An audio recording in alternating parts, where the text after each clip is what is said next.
जब अंग्रेजों ने जेल में बंद कर दिया, कैद में डाल दिया और फांसी का वक्त करीब आया, तो लोग तो एक दिन की जेल के बदले अपने हालात को तब्दील कर देते हैं, अपनी बात बदल देते हैं। मौलाना सैयद किफायत अली काफी मुरादाबादी के पास रात को अंग्रेज पहुंचते हैं, फांसी अगले दिन होनी है, और कहते हैं कि मौलाना वो जो फतवा तुमने हमारे खिलाफ दिया है वो वापस ले लो, वो वापस ले लो, हम तुम्हें आजाद कर देंगे। आपने फरमाया ये कभी नहीं हो सकता, तुम्हारे खिलाफ जिहाद फर्ज था तो था, है तो है, वो फतवा मैं नहीं दिया है और वो कभी वापस नहीं हो सकता।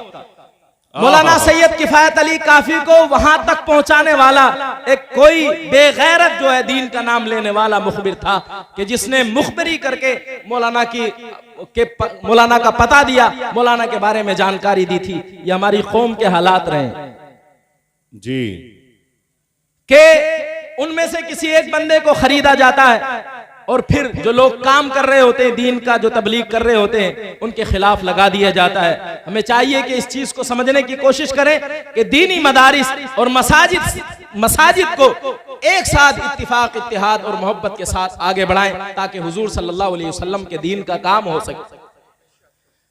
तो अंग्रेज जब आया और आपने कहा कि मैं फतवा वापस नहीं लेने वाला, तो अंग्रेज ने यह किया कि जो वो बड़ी प्रेस होती थी लोहे वाली, कोयले वाली, वो आपके चेहरे पर, आपके जिस्म पे फेरी। मौलाना का जिस्म कोई लोहे का तो नहीं था, ऐसे ही जिस्म था, लेकिन मौलाना वो बर्दाश्त करते रहे, सहते रहे। जब वो प्रेस फेर के चले गए, मौलाना की आंख लग गई, ख्वाब में के देखा कि रसूल अल्लाह सल्लल्लाहु अलैहि वसल्लम तशरीफ लाए। वाह वाह वाह, मौलाना सैयद किफायत अली काफी उनके कदमों पे गिर गए। रसूल अल्लाह सल्लल्लाहु अलैहि वसल्लम के कदमों पे गिरने के बाद जब रोने लगे, तो हुजूर सल्लल्लाहु अलैहि वसल्लम ने इरशाद फरमाया, मौलाना क्यों घबरा गए, क्या हुआ, कैसे परेशान हो? अल्लामा खादिम साहब ने बयान किया कि मौलाना से हुजूर सल्लल्लाहु अलैहि वसल्लम ने इरशाद फरमाया, मौलाना क्या हुआ, क्या तुम घबरा गए हो? तो मौलाना सैयद किफायत अली काफी ने कहा था कि या रसूल अल्लाह, घबराया नहीं हूं, मुझे अगर पता होता कि जिस्म पे प्रेस फिरवाने के बाद आपकी ज़ियारत होती है तो ये काम तो मैं पहले कभी कर चुका हूं। वाह वाह वाह, बहुत क्या बात है हजरत। सैयद अली किफायत अली काफी को फांसी के फंदे पे ले जाया जा रहा था। अंग्रेजों ने पूछा था कि कोई आखिरी ख्वाहिश है, तो मौलाना ने अहले सुन्नत व जमात का अकीदा दिया था। इस अकीदे पर आप मैं और हम सब मौजूद हैं। मौलाना सैयद किफायत अली काफी ने कहा था, कोई गुल बाकी रहेगा न चमन रह जाएगा, पर रसूलुल्लाह का दीन हसन रह जाएगा।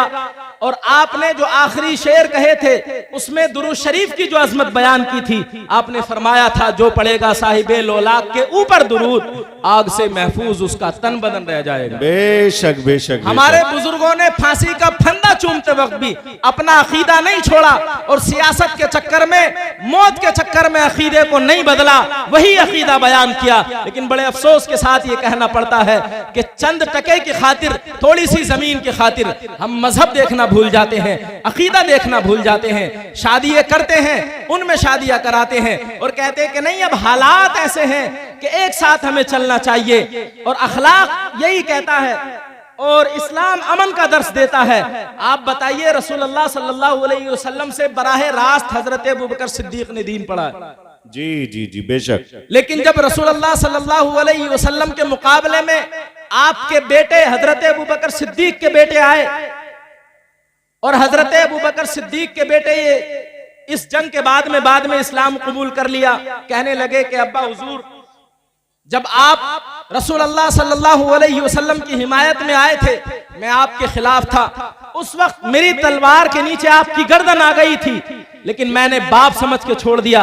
हजरत अबू बकर सिद्दीक ने इरशाद फरमाया था कि तूने तो बाप समझ के छोड़ दिया, लेकिन अगर मेरी तलवार के नीचे तेरी गर्दन आती तो मैं बेटा समझ के नहीं छोड़ता, बल्कि रसूलुल्लाह के खिलाफ आया था, तेरी गर्दन उड़ा दी। हजरत अबू उबैदा बिन जर्रा इस उम्मत के सबसे बड़े अमीन है। हजरत अबू उबैदा बिन जर्रा जिन्होंने हुजूर से इस्लाम सीखा है, जंगे बदर में अपने सगे बाप का सर काट के हुजूर की बारगाह में लगाए। ये कोई ना समझे कि अल्लाह ने सीने में 2 दिल नहीं दिए हैं, एक दिल दिया है। और ऐसा नहीं है कि एक दिल सियासी हो, एक समाजी हो, एक अपने अकीदे के साथ हो, दूसरा दूसरे के अकीदे के साथ हो। एक दिल दिया है और वो अपने हबीब सल्लल्लाहु अलैहि वसल्लम की मोहब्बत के लिए दिया। बेशक बेशक जी।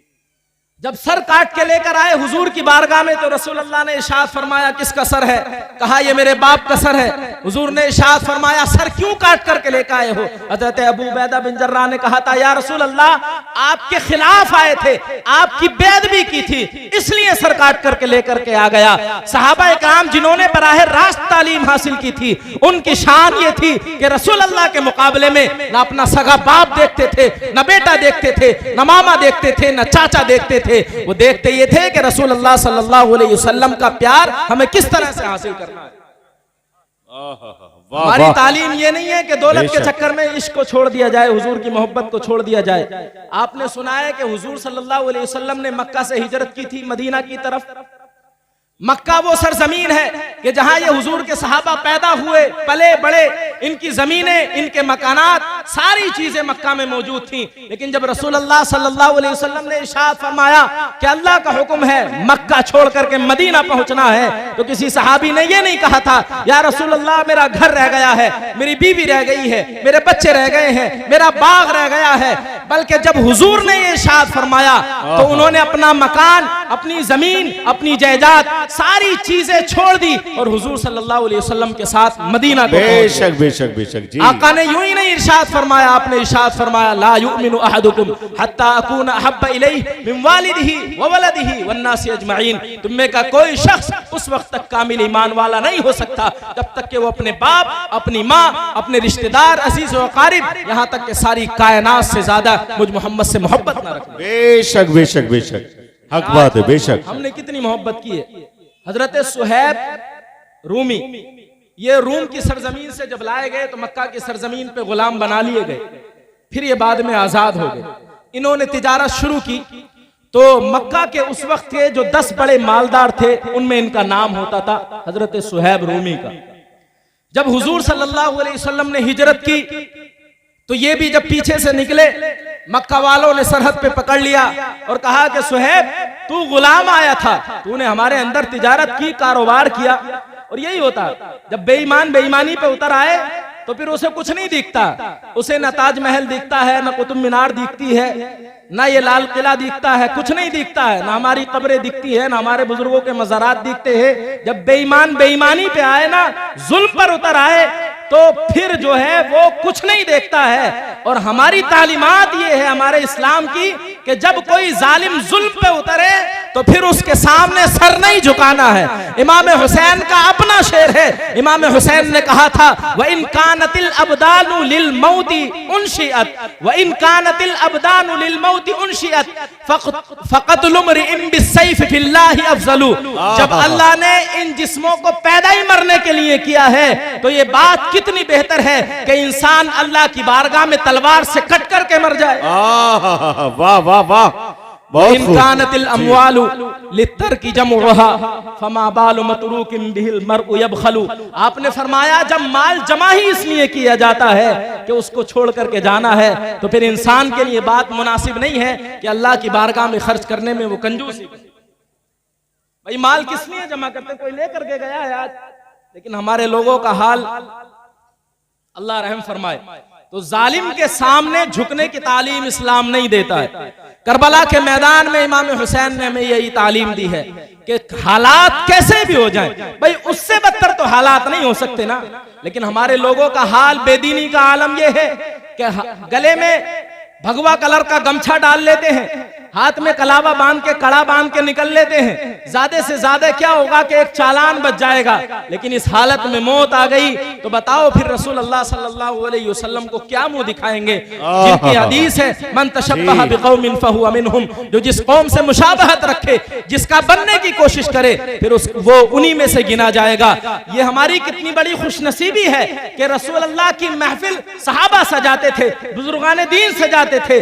जब बदकार लोग मुशाबहत रखने में बदकारों के साथ हो सकते हैं तो नेक लोगों की मुशाबहत इख्तियार करने में बंदा नेकों के साथ क्यों नहीं हो सकता। बेशक बेशक बेशक तो हमारी इस्लाम की तालीमात बेगैरती बुज़दिली की कभी भी नहीं रही है। अपने सीनों से ये मौत का खौफ निकाल दीजिए। जब मक्का की सरजमीन पे रसूल अल्लाह ने ऐलान नबूवत किया तो हुजूर सल्लल्लाहु अलैहि वसल्लम तने तन्हा थे। पूरा मक्का आपके सामने था और पूरा यूरोप, पूरा जो है रूम था, पूरा इटली था, कैसर और किसरा की, पूरा ईरान था, फारस थे, ये सारी सल्तनतें थी, क्योंकि इनमें बहुत सारे खुदा माने जाते थे। जब हुजूर ने ऐलान नबूवत किया, कहा कि मैं ये कहता हूं कि अल्लाह के सिवा कोई माबूद नहीं, तो पूरी दुनिया आपके मुकाबले के लिए आ गई। लेकिन हुजूर सल्लल्लाहु अलैहि वसल्लम ने इरशाद फरमाया था, अगर मेरे सामने तुम एक हाथ पे सूरज ला करके रख दो, एक हाथ पे चांद ला के रख दो, तो फिर भी मैं हक बात कहने से पीछे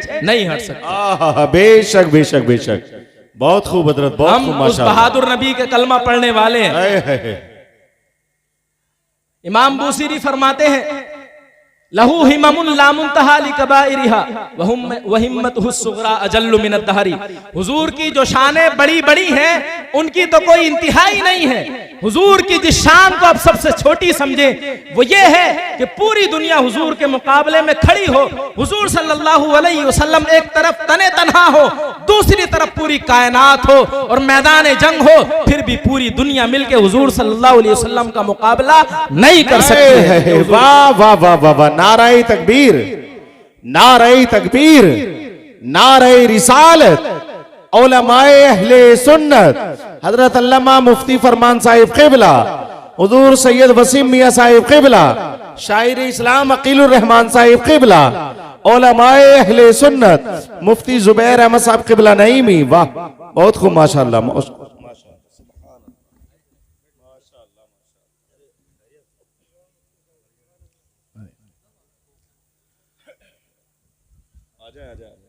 अल्लाह हमारे उलमा की उम्र में बरकतें अता फरमाए। हमारे आका मौला सल्लल्लाहु अलैहि वसल्लम ने कभी बुज़दिली का पैगाम नहीं दिया है, कभी बुज़दिली का पैगाम नहीं दिया है।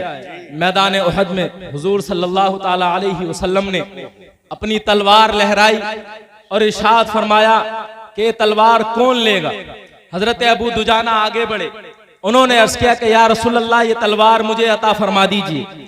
पता है रसूल अल्लाह सल्लल्लाहु अलैहि वसल्लम की अपनी तलवार पे क्या लिखा हुआ था? उस पे लिखा हुआ था, फिल आरि जुबनुन व फिल इक़दामी मकरूमतुन वल मरउ बिल जुबनी ला यंजू मिनल क़दरी।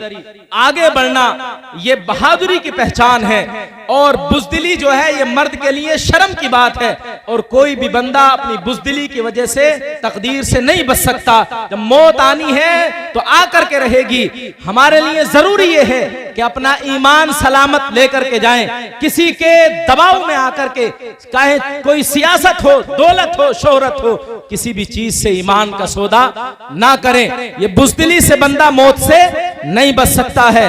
और जालिम जब जुल्म पर उतरता है तो फिर वो चापलूसी नहीं देखता है। जब बंदे के पास ताकत हो फिर वो कोई जुमला कहे तो अखलाक समझा जाता है, लेकिन जब ताकत ना हो तो फिर हाल ये होता है जैसे बांस के पंजे में चिड़िया आ जाए और फिर वो चूंचा करती रहे, तो लोग उसे अखलाक नहीं समझते हैं, उसे चापलूसी समझते हैं। लेकिन जब बंदे के पास ताकत हो फिर वो कहे कि मैंने माफ किया, तो फिर समझा जाता है कि ये अखलाक और किरदार है। रसूल अल्लाह से बढ़कर ना ही तो कोई अखलाक वाला है और ना ही रसूल अल्लाह सल्लल्लाहु अलैहि वसल्लम से बढ़कर कोई गैरतमंद है। बेशक बेशक जी। हजरत अबू दुजाना ने उस तलवार को लिया और अपना सीना चौड़ा करके हाथों को यूं चलाते हुए सीना ऊपर को करते हुए चलते हैं और शेर पढ़ते हैं, अनल्लज़ी आहदनी खलीली व नहनु बिस्सफ़ी लदन नखीली अल्लाह अक़ूमत दहर फिल कय्यूली अज़रिबू बिसैफ़िल्लाहि व रसूल। हजरत अबू दुजाना हुजूर के सामने चल रहे हैं। आका ने इरशाद फरमाया, ये जो तकब्बुर वाली चाल है ना, ये अल्लाह को बड़ी नापसंद है, लेकिन मेरे दुश्मनों के सामने यही चाल जचती है। बंदे के दाढ़ी भी हो, टोपी भी हो और बेवकूफ 30 साल से शेखुल हदीस हो मदरसा दारुल उलूम देवबंद का, और फिर कहे ऐलानिया रामलीला मैदान में कि अब अल्लाह और ओम एक ही है, जैसा वो कहते हैं वैसा तुम कर लो। तो ये बेगैरती का दर्स जो लोग देते हैं, हमें चाहिए कि उनसे बचते रहें। हमारा रब वो है, इलाहुकुम इलाहुम वाहिद, कुरान इरशाद फरमाता है। और बंदे की जिम्मेदारी है कि हर हाल में अपनी जबान, अपने दिल और अपने अमल से भी अल्लाह के एक होने का इकरार करता रहे। जबान से इकरार कर लिया, लेकिन अमल से इकरार यह है कि कभी भी किसी ऐसी महफिल में शरीक ना हो जिस महफिल में अल्लाह के अलावा दूसरे खुदाओं की पूजा की जा रही है। कोई कुछ नहीं बिगाड़ सकता आपका। आप वो बहादुर कौम है कि जिनके सीने में ईमान मौजूद है। हजरत हबीब बिन जैद हजरत उम्मे अम्मारा के बेटे हैं। हजरत उम्मे अम्मारा के बेटे हैं। हमारी यहाँ खवातीन हजरात बैठी हुई हैं। हजरत हबीब बिन जैद उम्मे अम्मारा के बेटे हैं, जवान बेटे हैं। मुसैलमा कज़्ज़ाब जिसने झूठा नबूवत का दावा किया था, उसने गिरफ्तार कर लिया और गिरफ्तार करने के बाद कहा अतशहदु अन्नी रसूलुल्लाह, क्या तू गवाही देता है मैं अल्लाह का रसूल हूं? आपने फरमाया अना असुम्मु, मैं बहरा हूं, मुझे तेरी आवाज नहीं आ रही। उसने कहा अतशहदु अन्ना मुहम्मद रसूलुल्लाह, क्या तू गवाही देता है मोहम्मद अल्लाह के रसूल है? आपने फरमाया नाम, हाँ गवाही देता हूं मोहम्मद अल्लाह के रसूल है। उसने कहा तू अजीब बहरा है, जब अपनी बात करता हूं तो कहता है मैं बहरा हूं, जब मोहम्मद का नाम लेता हूं तो बोल पड़ता है। फिर उसने पूछा अतशहदु अन्नी रसूलुल्लाह, क्या तू गवाही देता मैं अल्लाह का रसूल हूं? आपने फरमाया अना असुम्मु ला तस्मउ हुराक, मैं बहरा हूं, मुझे तेरी बकबक समझ में नहीं आ रही। फिर उसने कहा अतशहदु अन्ना मुहम्मद रसूलुल्लाह, क्या तू गवाही देता मोहम्मद अल्लाह के रसूल है? आपने इरशाद फरमाया हाँ मैं गवाही देता हूं मोहम्मद अल्लाह के रसूल है। तो उसने ये किया, अपने चमचों से कहा कि इसको पकड़ो और पकड़ने के बाद इसका हाथ काटो। तारीख गवाह है हजरत हबीब बिन जैद का मुसैलमा कज़्ज़ाब ने ये एक सीधा हाथ काटा, हाथ काट दिया। जिस्म उनका लोहे का नहीं था, पत्थर का नहीं था, तकलीफ उन्हें भी होती थी। लेकिन यार आप अगर इश्क को समझना चाहें तो आप ये बहुत छोटी सी मिसाल से समझ सकते हैं। अगर किसी को नाजायज भी मोहब्बत हो जाए तो बंदा उसको पाने के लिए अपनी जान तक दे देता है। आप समझ सकते हैं कि इश्क़ रसूल की पावर क्या होती है। लेकिन इश्क़ रसूल की पावर जब समझना हो तो फिर बंदे को अल्लाह रब्बुल इज्जत की बारगाह में दुआ करनी है कि या अल्लाह मुझे इश्क अता फरमा। और उस इश्क में जलन और सोच जो है वो हजरत सिद्दीक अकबर और हजरत मौला अली वाला होना चाहिए। बेशक बेशक बेशक, बहुत खूब। हजरत हबीब बिन जैद वही कहते रहे। उसने दूसरा हाथ काटा, पैर काटा, फिर दूसरा पैर काटा। उसने जिस्म के टुकड़े किए और जब तक जिस्म में जान रही आप यही कहते रहे जालिम सामने मौजूद था। आज कुछ जगहों पर वो जुल्म हो रहा है, लेकिन मैं आपसे कहना चाहता हूं अगर आपका ये इलाका, आपकी ये बस्ती है, आप अपनी नस्लों की ये जिम्मेदारी पूरी करें, अपनी नस्लों की ये जिम्मेदारी लें कि उनकी घुट्टी में ये बात पिलाएं कि बेटा दुनिया चंद दिन की है। अभी तुर्की में ज़लज़ले आए, 40 सेकंड में 10 शहर तबाह हो गए, पता भी नहीं चला। मौत यूं ही आ जानी है, कब्र में रसूल अल्लाह काम आने हैं। जान दे देना लेकिन कभी रसूल अल्लाह का दामन हाथ से नहीं छोड़ना। और रसूल अल्लाह का हाथ से दामन छोड़ने का सिर्फ यही मतलब नहीं है कि गैर मुस्लिम तुमको लेकर के चला जाए, बल्कि रसूल अल्लाह का दामन उस वक्त भी छूट जाता है जब रसूल अल्लाह के गुस्ताखों से दोस्ती हो जाए। जी जी, बेशक बेशक। हजरत हबीब बिन जैद को उसने आग में जला दिया, आग में डाल दिया। हजरत उम्मे अम्मारा तक ये बात जब पहुंची तो आपके एक बेटे और थे अब्दुल्ला बिन जैद। हजरत उम्मे अम्मारा जब हजरत अबू बकर सिद्दीक का दौर आया तो आपकी बारगाह में आई और अर्ज किया कि हुजूर मुझे भी इजाजत दीजिए, मैं जंग में जाना चाहती हूँ। आपने फरमाया कि औरतों को जंग में जाने की इजाजत तो नहीं है, लेकिन तुम्हारी बहादुरी और जुर्रत को हम जानते हैं, इसलिए आम औरतों को नहीं है, हम तुम्हें इजाजत देते हैं कि तुम जंग में जाओ। इनकी बहादुरी क्या थी, इनकी जुर्रत क्या थी कि जब जंग उहद का मैदान लगा हुआ था और चारों तरफ से कुफार और मुशरिकीन रसूल अल्लाह सल्लल्लाहु अलैहि वसल्लम पर हमला करने के लिए घेरा बनाकर हमला कर रहे थे, उस वक्त हजरत उम्मे अम्मारा जो जख्मियों को पानी पिलाने, मरहम पट्टी करने के लिए तशरीफ लाई थी, उन्होंने मिश्कीज़ा नारे तकबीर, नारे तकबीर, नारे रिसालत, उलमाए अहले सुन्नत, उलमाए अहले सुन्नत हजरत अल्लामा मुफ्ती अब्दुल क़य्यूम साहिब क़िबला, कारी जमशेद आलम साहिब क़िबला, नारे तकबीर, नारे रिसालत, उलमाए अहले सुन्नत, पैगामे हक कॉन्फ्रेंस, जश्न दस्तारबंदी। माशाअल्लाह हमारे सरपरस्त और आपके पूरे इलाके के जिम्मेदार जिनकी बारगाह से आप फैज़ हासिल करें, ये हमारी खुशकिस्मती है। अल्लाह इनकी उम्र में बरकतें अता फरमाए। तशरीफ फरमा हो चुके हैं औरतों के लिए बता रहा था कि हजरत उम्मे अम्मारा की बहादुरी ये थी कि जब जंग उहद सजा हुआ था, जंग उहद लगा हुआ था, चारों तरफ से रसूलुल्लाह पर हमला करने के लिए कुफार और मुशरिकीन एक घेरा बना करके हमला आवर हो रहे थे। हजरत उम्मे अम्मारा ने मिश्किज़ा रखा एक तरफ और हाथ में तलवार ली और रसूलुल्लाह सल्लल्लाहु अलैहि वसल्लम का दिफा करना शुरू कर दिया। आप समझ सकते हैं, एक औरत जात हो और चारों तरफ से मर्दों की फौज हो, लेकिन सामने रसूलुल्लाह हैं, तो हुजूर का इश्क तो इतनी पावर देता है, इतनी पावर देता है कि अगर हुजूर का गुलाम शेर के सामने भी आ जाए तो फिर शेर उसका गुलाम बन जाता है, शेर उसका गुलाम बन जाता है। पूरी दुनिया फिर उसका मुकाबला नहीं कर सकती है। हुजूर के आशिक की शान होती है। हजरत उम्मे अम्मारा चारों तरफ घूम घूम के जालिमों का मुकाबला कर रही थी। जब जंग का मैदान खत्म हो गया, मेरे आका ने इरशाद फरमाया, ऐ मेरे गुलामों, मैंने जिधर भी निगाह दौड़ाई उम्मे अम्मारा तुम्हारे नबी का दिफा करती हुई नजर आई।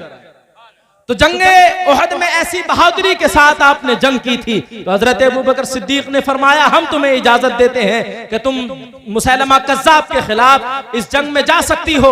आप जंग में चली गई, आपके बेटे भी चले गए। मुसैलमा कज़्ज़ाब जब भागने की कोशिश कर रहा था, आपके बेटे ने उसको जख्मी कर दिया। हजरत उम्मे अम्मारा के बारे में तारीख में ये वाकयात भी आते हैं कि जब आपने मुसैलमा कज़्ज़ाब की शक्ल को देखा तो आप सोच सकते हैं जवान बेटे का गम भी मौजूद था। उसने झूठा नबूवत का दावा किया था, उसका भी गम था, उसकी भी तकलीफ थी। पूरे जोश के साथ जब आप उसकी तरफ बढ़ती हैं तो पीछे से आपकी पुष्ट पर, आपके हाथ पर हमले होने शुरू हो जाते हैं। एक हाथ कट जाता है, पूरा शल हो जाता है, इसके अलावा सर भी फटा हुआ है, तकरीबन 11 जख्म जिस्म पर हैं, औरत जात हैं, लेकिन रसूलुल्लाह सल्लल्लाहु अलैहि वसल्लम की सच्ची आशिका है। आपकी शान ये है कि जब आप मुसैलमा कज़्ज़ाब तक पहुंचती हैं तो देखती हैं कि वो मरा पड़ा है और आपके बेटे अपने कपड़े से जो है वो खून, तलवार से खून साफ कर रहे हैं। आपने बेटे को देखा, बेटे ने माँ को देखा, तो बेटे ने ये नहीं कहा, ओ अम्मी तुम्हारा सर फटा हुआ है, तुम्हारा तो हाथ भी कट गया है। माँ ने ये नहीं कहा कि बेटा तुम खैरियत से हो, बल्कि बेटे ने माँ से और माँ ने बेटे से कहा कि अल्लाह का शुक्र है कि आज हुजूर का दुश्मन और हुजूर का गुस्ताख मारा। ये हमारी ख्वातीन की बहादुरी थी, ये शान थी उनकी। मुसलमानों ने कभी दीन का सौदा नहीं किया है। हमारी ये जिम्मेदारी है, हालात कैसे भी हों।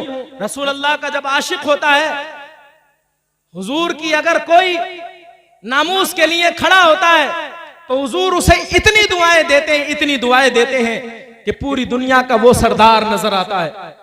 क्या हैसियत थी गाजी इल्मुद्दीन की। जब 1929 को 31 अक्टूबर को गाजी इल्मुद्दीन को फांसी की सजा दी गई, उसका जुर्म क्या था? जुर्म यह था कि जिस तरीके के ये नरसिम्हा गंध वाले लोग हैं, उस तरीके का एक बंदा था राजपाल, उसने हुजूर के खिलाफ एक किताब लिखी, हुजूर की गुस्ताखी की।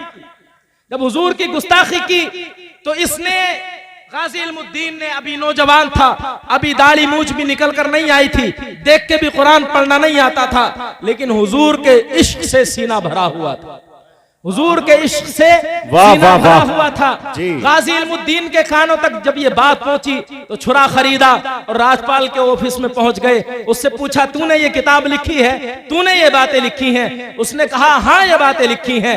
तो आपने जब उसकी जबान से सुन लिया तो आपने 3 मिनट के अंदर 27 छुरियां मारी और उसको काट डाला। वहीं बाहर आए, चाकू को धोया, फिर वापस गए कि देखूं कहीं गुस्ताख बच तो नहीं गया हो। मैं ये बात बयान कर रहा हूं, कैमरा भी रिकॉर्ड कर रहा है। हमें कोई बताए कि कौन सी ये संविधान के खिलाफ बात है। जिन लोगों ने हुजूर की इज्जत पे पहरा दिया है, हम उनका तस्करा करते थे, हमेशा से करते रहेंगे।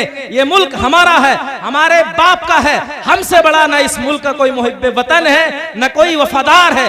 मुल्क को हमने नहीं बेचा, अंग्रेजों के साथ गद्दारी, हम अंग्रेजों के साथ वफादारी हमने नहीं की है, अंग्रेजों के कुत्ते हमने नहीं नहला रहे हैं। हमारी तारीख बड़ी पड़ी है। अल्लामा फजल खैराबादी, जिन्हें अंग्रेजों ने काले पानी की सजा दी थी, जब अंग्रेज आखिरी वक्त में पहुंचते हैं, और अल्लामा फजल खैराबादी ने जो फतवा जारी किया था 1857 में किया था, मुल्क आजाद 1947 में हुआ था, जब किसी के ख्वाब में भी नहीं था कि मुल्क आजाद हो सकता है। उस वक्त हमारे मौलाना सैयद किफायत अली काफी जैसे, अल्लामा फजल खैराबादी जैसे, मुफ्ती इनायत अहमद काकोरवी जैसे, ये तमाम सुन्नी उलमा वहाबी सब उन्हीं के साथ थे, अंग्रेजों के साथ थे। इसलिए अपनी कौमों को बताना जरूरी है कि वहाबी न समाज का वफादार है न दीन का वफादार है। इसलिए आप देखें, एक मिसाल बात चल पड़ी तो मिसाल दे दूं। अभी जब अडानी का मसला हुआ, अडानी के शेयर नीचे चले गए तो मुल्क की बदनामी शुरू हुई, क्योंकि अडानी के साथ जो है हमारे प्रधानमंत्री और दूसरे जो लोग हैं उनका बड़ा मिलना जुलना रहता है। जब ये मामलात हुए, बदनामी शुरू हुई, तो एक मौलवी को उतार दिया गया जिसका नाम अरशद मदनी है। उससे कहा तुझे इस बहस को खत्म करना है। उसने नया शोशा छोड़ा, अल्लाह और ओम एक है, जो भी जैसा चाहे वैसा कहना शुरू कर दे।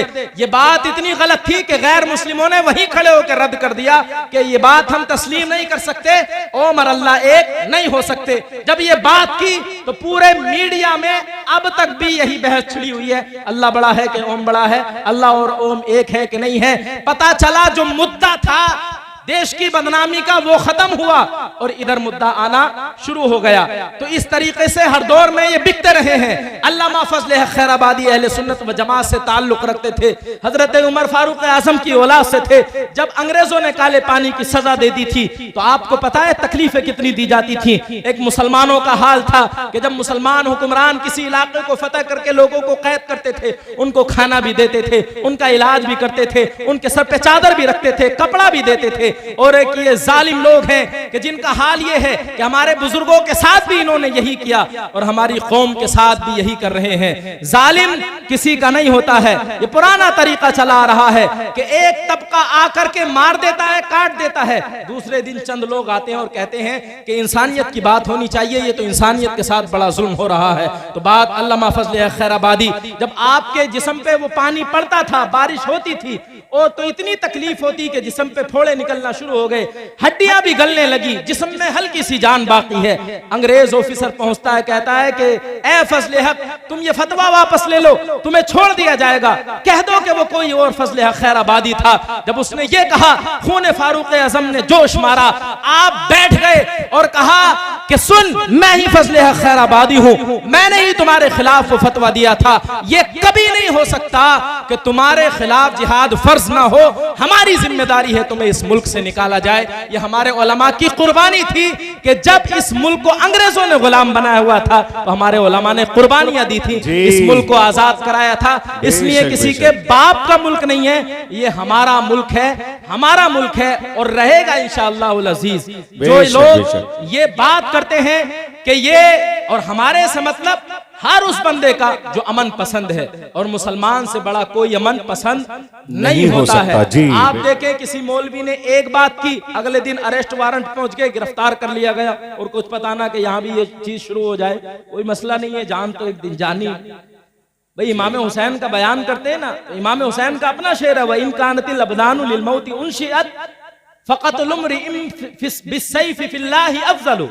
जब ये जिस्म पैदा ही मरने के लिए हुए हैं तो फिर ये इंसान के लिए बेहतर नहीं है कि अल्लाह की बारगाह में तलवार से कट कर के मर जाए। मौत तो वैसे भी आनी है, मरना नहीं है क्या, वैसे भी आनी है, एक दिन मौत आनी है। तो हुजूर की इज्जत की खातिर अगर मौत आ जाए तो फिर इससे बड़ी क्या बात हो सकती है। तो अल्लामा फजल खैराबादी ने ये दर्स दिया, तो बता ये रहा था कि इस मुल्क से में हमसे बड़ा कोई अमन पसंद नहीं है और ना हमसे बड़ा कोई मुहिब्बे वतन है। हमने मुल्क के खिलाफ भी अगर एक बात की हो या हमारे उलमा ने, हमारे अकाबिरीन ने, तो कोई साबित करके दिखाए। लेकिन जब जालिम अंधा हो जाता है तो वो जुल्म पर उतर आता है, बगैर किसी जुर्म के गिरफ्तार कर लेता है। आप सोचेंगे एक दो मिसाल, तो मैं मिसाल देता हूं। हमारे उत्तराखंड में हल्द्वानी में एक वकील साहब के घर पे तरावी होती थी बरसों से, इस बार भी तरावी हो रही थी। कुछ गुंडे लोग पहुंचे, जय श्री राम का नारा लगाते हुए, इमाम साहब को भी पीटा, नमाजियों को भी पीटा। अब इमाम साहब और नमाजी और महल्ले के सारे लोग FIR करवाने गए। जब वहां FIR नहीं की तो उन्होंने कुछ नारेबाजी शुरू की।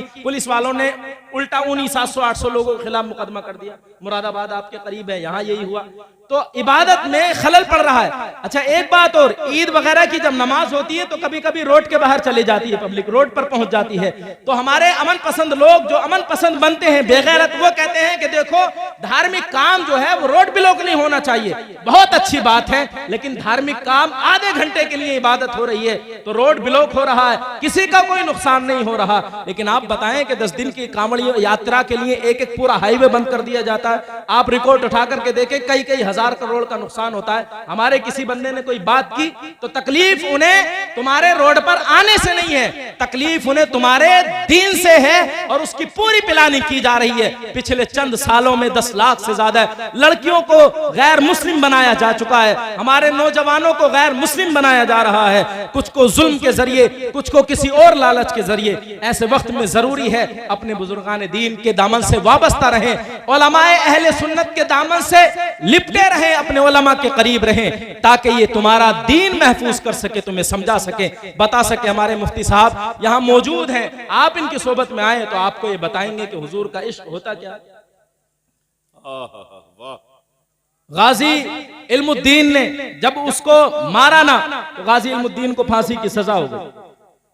अल्लामा खादिम साहब ने वाकयात बयान किए, इसको एक रिसाला है वो पढ़कर देखा तो उसमें भी ये मौजूद है कि एक दिन माँ गई मिलने के लिए, माँ रोने लगी। भाई माँ माई होती है, तो माँ ने कहा, बेटे को देखा रोई, तो गाजी इल्मुद्दीन ने कहा माँ तुम क्यों रो रही हो। कहा बेटा तू इस हालत में है। तो गाजी इल्मुद्दीन ने कहा माँ तुम कितनी खुशनसीब हो, कितने बच्चे इसलिए जेल में आते हैं कि चोरी की होती है, डांका डाला होता है, लेकिन तुम कितनी खुशनसीब हो कि तुम्हारा बेटा जेल में इसलिए है कि उसने हुजूर सल्लल्लाहु अलैहि वसल्लम की इज्जत पे पहरा दिया। वाह वाह वाह वाह। माँ सुनो, बेशक रात ख्वाब में मुझसे हजरत मूसा, रात मूसा अलैहिस्सलाम मिलने आए, ख्वाब में नहीं जागती हुई हालत में मिलने आए मूसा अलैहिस्सलाम। जब मुलाकात हुई तो मैंने अर्ज किया कि हुजूर इतने जलाली पैगंबर हैं, मुझ जैसे निकम्मे इंसान को आपने मर्तबा अता फरमाया।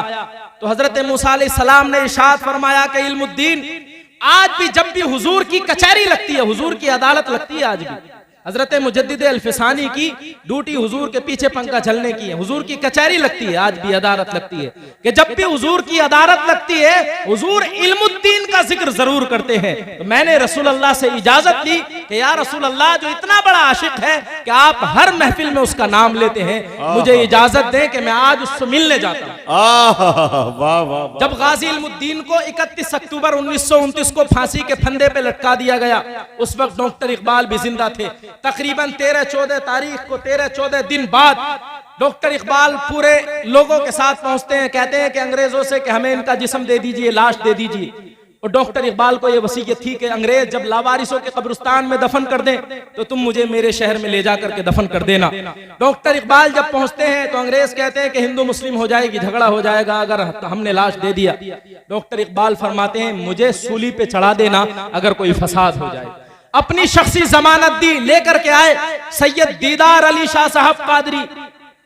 उस वक्त आप हयात थे, पीर जमात अली शाह साहब, इतने बड़े बड़े ये बुजुर्ग मौजूद थे।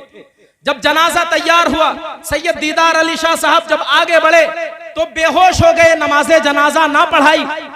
जब कुछ देर बाद होश आया, लोगों ने कहा कि शाह जी क्या हुआ, क्या पब्लिक देख करके, क्योंकि उस वक्त 1929 में 6 लाख लोग नमाजे जनाजा में थे, पब्लिक देखकर घबरा गए हो। तो सैयद दीदार अली शाह साहब ने कहा था कि नहीं, पब्लिक देख करके नहीं घबराया हूं, बल्कि इस चीज से बेहोश हो गया कि पूरी जिंदगी मुझे हदीस कुरान का दर्स देते हुए हो गई, हूं भी आले रसूल, लेकिन कभी ख्वाब में भी हुजूर की ज़ियारत नहीं कर सका। लेकिन आज देखता हूं कि जब मैं आगे बढ़ा रसूल अल्लाह सामने से तशरीफ ला रहे हैं। वाह वाह वाह, नारे तकबीर, नारे रिसालत, उलमाए अहले सुन्नत, पैगामे हक कॉन्फ्रेंस, जश्ने दस्तार बंदी। वाह, बहुत खूब हजरत, बहुत खूब, माशाअल्लाह है। पीर जमात अली शाह साहब ने जब पैर चूमे ना तो करोड़ों मुरीद थे उनके, लेकिन आशिक आशिकी होता है, फिर मर्तबे को नहीं देखता, देखता है कि इसका मकाम क्या। तो लोगों ने कहा कि शाह जी आप के पीर साहब आप इतने बड़े पीर हैं, पैर चूम रहे हैं। तो आपने फरमाया जिसकी पेशानी रसूल अल्लाह ने चूमी हो, पीर जमात अली उसके पैर ही चूम सकता है। जब आपको कब्र में रखा गया, डॉक्टर इकबाल कब्र के अंदर उतरे और जब उन्होंने बंद खोले तो कहा कि इल्मुद्दीन तूने जो वसीयत की थी कि यहाँ ला के दफन करूं, मैंने वसीयत पूरी कर दी है। मेरी भी एक वसीयत है कि रसूल अल्लाह से मेरा सलाम कहना कि इकबाल बहुत याद करता है। 15 दिन पहले फांसी हुई थी, 15 दिन बाद जिस्म उस कब्र में गया। जब डॉक्टर इकबाल ने यह कहा तो गाजी इल्मुद्दीन ने जवाब दिया कि डॉक्टर साहब कब्र से बाहर जाइए, रसूल अल्लाह तशरीफ ला रहे हैं। तो आशिक की शान तो ऐसी होती है। सुभान अल्लाह, सुभान अल्लाह। आशिक का मकाम तो ऐसा होता है। जवाब नहीं माशाअल्लाह। और जो इन आशिकों से मोहब्बत करे परवरदिगार उसे भी मकाम अता फरमाता है। जो इन आशिकों से मोहब्बत करे अल्लाह उसे भी मकाम अता फरमाता है। अल्लाह ने कुरान में इरशाद फरमाया, इन्नल्लज़ीना युहाद्दून अल्लाह व रसूलहु उलाइका फिल अदल्लीन, बेशक वो लोग जो अल्लाह उसके रसूल की मुखालफत करते हैं, पूरी कायनात में सबसे ज्यादा जलील वही लोग। जलील आप नहीं है, गर्चे आपके पास पैसा भी नहीं हो, आप कैद में भी हो, जेलों में भी हो, फिर भी जलील आप नहीं है। जलील वो है जो अल्लाह उसके रसूल की मुखालफत करता है। आप अपनी किस्मत पर नाज करें कि परवरदिगार ने आपको सुन्नी बनाया है, सुन्नी घरानों में पैदा फरमाया है। अपने दीन की हिफाजत करें, अपने अकीदे की हिफाजत करें। हालात कुछ भी हो जाए, हमेशा हक का साथ दें और हक पर कायम रहें। अल्लामा डॉक्टर इकबाल ने कहा था कि तकदीर उमम क्या है कोई कह नहीं सकता, मोमिन की फिरासत हो तो काफी है इशारा। पूरे तौर पे मुसलमानों का नरसंहार करने की पिछले 4-5 साल से खुले तौर पे बातें की जा रही हो, पूरे गांव उजाड़े जा रहे हो, कितनी बड़ी तादाद में मारा काटा जा रहा हो और मुसलमानों की मॉब लिंचिंग की जा रही हो, तो ऐसे वक्त में क्या पलटा खाए हालात। इलेक्शन भी करीब आ रहा है, कोई कह नहीं सकता कि उम्मत की तकदीर क्या होगी, किधर को रुख जाएगा। मोमिन की फिरासत हो तो काफी है इशारा। अगर सीने में दिल ईमान वाला हो और जमीर मोमिन वाला हो, फिरासत ईमानी हो, तो फिर बंदे को पता होगा मेरा अगला कदम क्या होना है। अल्लाह मुझे आपको तमाम को अमल की तौफीक अता फरमाए कि मोहम्मद से वफा तूने तो हम तेरे हैं, ये जहां चीज है क्या लोहो कलम तेरे हैं। अशहदु अल्ला इलाहा इल्लल्लाहु व अशहदु अन्ना मुहम्मदन अब्दुहु व रसूलुहु। अस्सलामु अलैकुम व रहमतुल्लाहि व बरकातुहू व मा अलैना इल्लल बलाग।